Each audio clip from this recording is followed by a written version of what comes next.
Halo, perkenalkan kami dari kelompok 2 dengan saya sendiri Yusi. Saya Maijita. Saya Erika Chandra Kirana.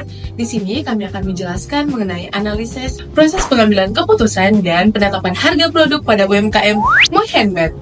Moy Handmade adalah salah satu UMKM kria yang berdiri sejak tahun 2013. Usaha ini berfokus pada pembuatan produk berbahan dasar kain seperti tas, dompet, dan pouch. Semuanya dikerjakan secara manual alias handmade, membuat setiap item yang dihasilkan menjadi unik dan eksklusif. Di awal perjalanannya, pemilik Moy Handmade menghadapi berbagai kendala, termasuk kesulitan mendapatkan bahan baku.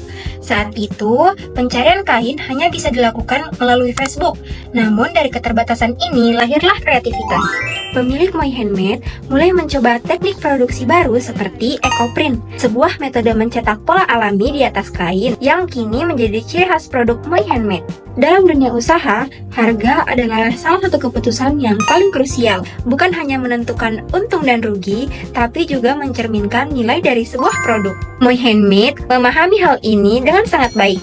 Mereka tidak asal pasang harga. Penetapan harga dilakukan dengan mempertimbangkan banyak faktor, mulai dari biaya bahan baku, waktu pengerjaan, keterampilan yang dibutuhkan, ongkos kirim, hingga daya beli pasar lokal.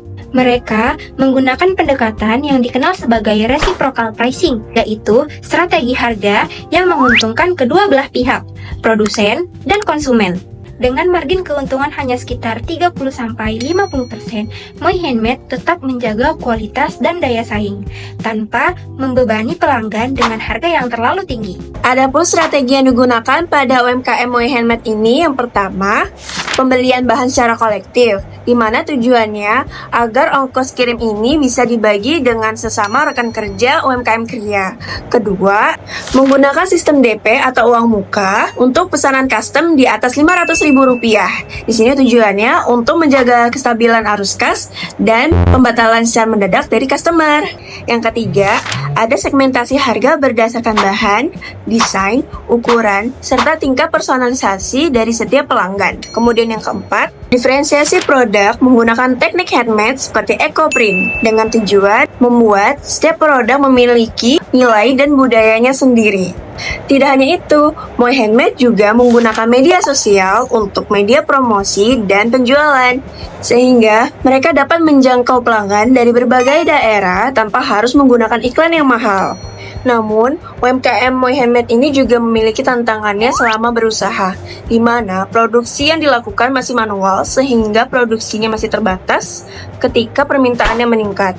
Kemudian, harga bahan baku yang naik, harga ongkos kirim yang mahal, serta persaingan produk massal dari luar negeri yang menjadi tantangan tersendiri bagi pemilik UMKM ini. Namun, Moy Handmade tidak berhenti sampai situ aja guys. Mereka selalu melakukan inovasi terhadap produknya dari segi efisiensi operasional, kemudian kolaborasi dengan komunitas-komunitas lain, dan melakukan pengemasan mandiri untuk menjaga kestabilan biaya yang dikeluarkan.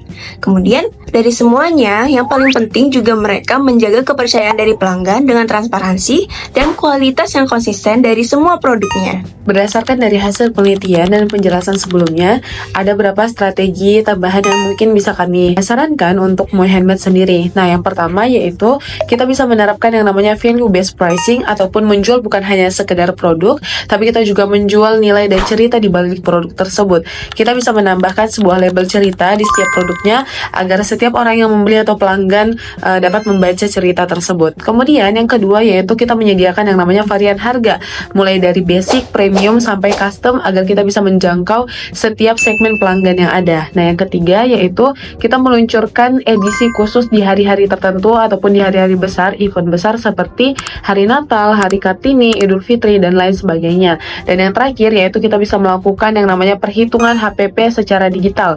Kita bisa menggunakan Excel ataupun aplikasi sederhana lainnya agar kita bisa menentukan harga yang dapat ditentukan sesuai dengan data yang ada, bukan sekedar dengan asumsi saja. Nah, itulah beberapa strategi yang mungkin dapat kami sarankan. Dan sekian penjelasan mengenai kisah dari Moy Handmade sendiri. Kita belajar bahwa keberhasilan sebuah UMKM itu bukan hanya tentang sekedar menjual barang ataupun produknya, tapi tentang bagaimana mereka bisa beradaptasi, menghitung resiko, membangun relasi dengan pelanggan, bahkan terus menciptakan nilai pada produknya. Sekian sekian penjelasan mengenai analisis dari proses pengambilan keputusan untuk penetapan harga pada produk UMKM Moi Handmade. Kiranya ini bisa bermanfaat bagi semua orang, bahkan buat kami juga. Sekian, terima kasih dan bye-bye.